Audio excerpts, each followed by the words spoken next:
Hi friends, good morning. Welcome to Kanishka IAS Academy. So ఈరోజు మనం ఈ వీడియోలో జిఎస్టీలో మిళితమైన కేంద్ర పన్నులేవి, రాష్ట్ర పన్నులేవి, జిఎస్టీలో భాగం కాని పన్నులేవి చూద్దాం. మనకు కేంద్ర రాష్ట్ర ఆర్థిక సంబంధాల్లో ఒక పెద్ద మార్పు ఏంటంటే జిఎస్టీ, వస్తు సేవల పన్ను. So in 2017 GST has come into implementation from July 1st 2017. So జిఎస్టీని అమల్లోకి తీసుకురావడానికి భారత రాజ్యాంగాన్ని సవరించడం జరిగింది. 101వ రాజ్యాంగ సవరణ. సో 101వ రాజ్యాంగ సవరణ ద్వారా article 246A, article 269A, article 279A. So 101వ రాజ్యాంగ సవరణ చట్టం భారత రాజ్యాంగంలో నూతనంగా 3 అధికరణలు చేర్చడం జరిగింది. 246 capital A, 269 capital A, 279 capital A. ఇందులో article 279 capital A provides for the establishment of GST council. So భారత రాజ్యాంగంలోని 275A అధికరణ వస్తు సేవల పన్నుల మండలిని ఏర్పాటు చేస్తుంది. GST council is a constitutional authority created under article 279A. మనకు ఈ జిఎస్టీ కౌన్సిల్లో కేంద్ర ప్రభుత్వానికి ప్రాతినిధ్యం ఉంటుంది, అలానే రాష్ట్ర ప్రభుత్వాలకు కూడా ప్రాతినిధ్యం ఉంటుంది. In the GST council the central government is represented and the state governments are also represented. So GST council నిర్ణయాలు చేయాలి అంటే కోరం ఏంటంటే 1/2 of the total strength. 1/2 of the total strength. మనకు ప్రస్తుతము జిఎస్టీ కౌన్సిల్లో ఉన్న మొత్తం సభ్యుల సంఖ్య కేంద్ర ప్రభుత్వం నుంచి 2 ఉంటారండి. Union finance minister, minister of state in the ministry of finance. అలానే 28 రాష్ట్రాల నుంచి 28 మంది, 3 కేంద్రపాలిత ప్రాంతాలు, మొత్తం మనకు 33 మంది. So in the GST council the total strength of the GST council is 33. So the GST council is headed by Union Finance Minister, and one of the Minister of State in the Ministry of Finance is also a member of GST council. From all the 28 states there are 28 members, and in the 3 union territories with the legislature, Delhi, Puducherry and Jammu and Kashmir, there will be 3 members. So total we have 33 members. So for the GST council to meet and take a decision, the minimum strength to be present is more than 50%. So 33/2 చేస్తే మనకు 16+ వస్తుంది. అంటే వస్తు సేవల పన్నుల మండలి నిర్ణయాలు తీసుకోవాలంటే సమావేశం జరిగినప్పుడు కనీసం 17 మంది సభ్యులు ఉండాలి. సో అందులో ఇంకా ఏంటంటే మనకు ఈ జిఎస్టీ కౌన్సిల్లో కేంద్ర ప్రభుత్వానికి ఇచ్చిన ఓట్ వెయిటేజ్ ఏంటంటే the central government is given a weightage of 1/3 of the total votes. All the state governments together they are given a weightage of 2/3. Central గవర్నమెంట్కి ఉన్న ఓట్ వెయిటేజ్ 1/3 అయితే అన్ని రాష్ట్ర ప్రభుత్వాలకు కలిపి ఓట్ వెయిటేజ్ 2/3. కానీ నిర్ణయాలు తీసుకున్నప్పుడు 3/4 weightage of votes of the members present and voting సమావేశానికి హాజరై ఓటింగ్లో పాల్గొన్న వారిలో 3/4 వెయిటేజ్ ఆఫ్ ఓట్స్తో నిర్ణయాలు తీసుకోవాలని మనకు ఆర్టికల్ 279A చెబుతుంది. ఇంకొకటి ఏంటంటే the GST council provides an example for pooled sovereignty or shared sovereignty అంటాం. Pooled or shared sovereignty. So భారత రాజ్యాంగం పన్నుల అధికారాలను కేంద్ర రాష్ట్ర ప్రభుత్వాల మధ్య విభజించడం జరిగింది. అంటే కేంద్ర జాబితాలో పేర్కొన్న పన్నుల మీద సర్వాధికారాలు కేంద్ర ప్రభుత్వానికి ఉంటే, రాష్ట్ర జాబితాలో పేర్కొన్న పన్నుల మీద సర్వాధికారాలు రాష్ట్ర ప్రభుత్వాలకు ఉంటాయి. కానీ 101వ రాజ్యాంగ సవరణ చట్టం తీసుకొచ్చిన తర్వాత ఈ పరోక్ష పన్నులకు సంబంధించి నిర్ణయాలను తీసుకునే అధికారము జిఎస్టీ కౌన్సిల్కి ఇవ్వడం జరిగింది. ఈ జిఎస్టీ కౌన్సిల్లో కేంద్ర ప్రభుత్వానికి ప్రాతినిధ్యం ఉంది, రాష్ట్ర ప్రభుత్వాలకు కూడా ప్రాతినిధ్యం ఉంది.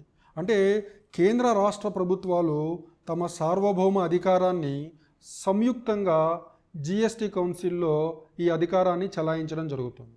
In the GST council the center is represented and all the states are represented. With respect to goods and service tax, the decisions are made by the center and the states together. This is a beautiful example for shared sovereignty or pooled sovereignty. అంటే సార్వభౌమ అధికారాన్ని కేంద్ర రాష్ట్ర ప్రభుత్వాలు సంయుక్తంగా చలాయించడానికి ఉదాహరణ GST council. అలానే GST council is an important example. It's the most beautiful example for centre state financial relations. కేంద్ర రాష్ట్ర ఆర్థిక సంబంధాల్లో సహకార సమాఖ్యకి ఒక గొప్ప ఉదాహరణ జిఎస్టీ కౌన్సిల్. దీంతో పాటుగా మనకు finance commission of India is also a very good example for cooperative federalism in the centre state financial relations. And finance commission of India is called the balancing wheel in centre state financial relations. అంటే కేంద్ర రాష్ట్ర ఆర్థిక సంబంధాల్లో సమన్వయాన్ని సమతుల్యతను తీసుకొచ్చే బాధ్యత కేంద్ర ఆర్థిక సంఘానికి ఇవ్వడం జరిగింది. That's why it is called the balancing wheel in centre state financial relations. అయితే ఈ బ్యాక్గ్రౌండ్ తెలుసుకున్న తర్వాత మనకు గూడ్స్ అండ్ సర్వీసెస్ ట్యాక్స్లో రిమెంబర్, వస్తు సేవల పన్ను అనేది పరోక్ష పన్నులకు సంబంధించిన సంస్కరణ. GST it is an indirect tax reform.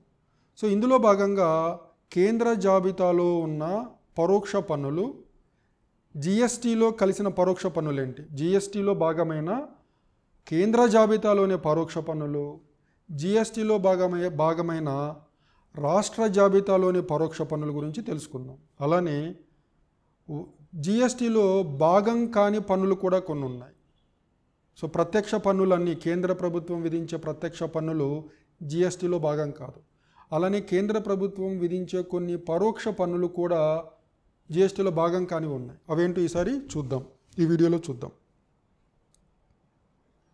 చూడండి, taxes subsumed and not subsumed under GST. So జిఎస్టీలో భాగమైన పన్నులేంటి, భాగం కాని పన్నులేంటి? ఇందులో మొదటిగా కేంద్ర జాబితా నుంచి, కేంద్ర జాబితాలో పేర్కొన్న పరోక్ష పన్నులు ఏవి జిఎస్టీలో భాగమైనాయి, భాగం కానివి తర్వాత చూద్దాం. భాగమైనవి మీరు ఒకసారి చూసినట్లయితే central excise duty. Excise duty is a tax levied on manufactured goods. అంటే ఉత్పత్తి చేయబడిన వస్తువులపైన విధించే పన్నునే మనము ఎక్సైజ్ డ్యూటీ అంటాం. So central excise duty it became part of GST. కానీ ఎక్సెప్షన్ ఉందండి ఇక్కడ. On petroleum products central excise duty is not part of GST. అంటే కేంద్ర ప్రభుత్వానికి వచ్చే ప్రధానమైన ఆదాయ వనరు central excise duty on petroleum products. So central government అలానే స్టేట్ గవర్నమెంట్ పెట్రోలియం ప్రోడక్ట్స్ పైన సేల్స్ ట్యాక్స్ స్టేట్ గవర్నమెంట్స్కి వెళ్తే, పెట్రోలియం ప్రోడక్ట్స్ పైన ఎక్సైజ్ డ్యూటీ సెంట్రల్ గవర్నమెంట్కి వెళ్తుంది.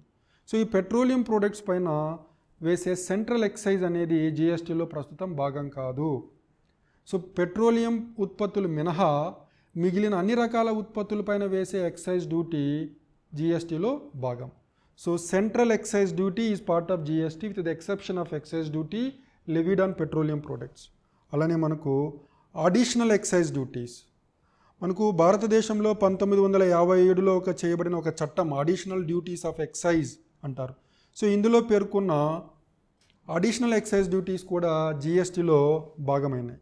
అలానే మనకు డ్యూటీస్ ఆఫ్ ఎక్సైజ్ అంటే మెడిసినల్ అండ్ టాయిలెట్ ప్రిపరేషన్స్కి సంబంధించి వీటిపైన వేసే ఎక్సైజ్ డ్యూటీస్ కూడా జిఎస్టీలో భాగమైనాయి. అలానే మనకు కొన్ని ప్రత్యేక వస్తువులు, ప్రత్యేక ప్రాధాన్యత కలిగిన కొన్ని ప్రత్యేక వస్తువులపైన వేసే excise duties, additional duties of